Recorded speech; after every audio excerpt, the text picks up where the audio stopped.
কাবা শরীফের এক বড় ইমাম আব্দুর রহমান আস-সুদাইস, অনেক আল্লাহর বান্দাই তো ভালো করেই চিনে।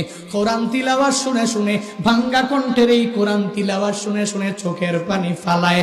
শুধু তাই না, আল্লাহর এই বান্দা 37 বছর পর্যন্ত কাবার বড় ইমাম, মক্কার বড় ইমাম, মদিনার অনেক বড় ইমাম।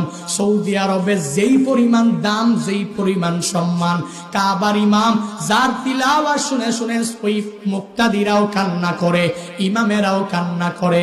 নিজের চোখে দেখে আসলাম গত রমজানের মধ্যে এক আল্লাহর বান্দা ইন্দোনেশিয়ার এক বৃদ্ধ ওই হুজুরের কোরআন তিলাওয়াত শুনে নামাজের মধ্যে দাঁড়াইয়া দাঁড়াইয়া চোখের পানি ফালায়, এক পর্যায়ে কান্না করে করে করে জমিনের মধ্যে পড়ে যায়। তবুও নিয়তটা ছাড়ে না, আবার দাঁড়ায়া যায়, আবার কোরআন তিলাওয়াত শুনে আর হাউমাউ করে চোখের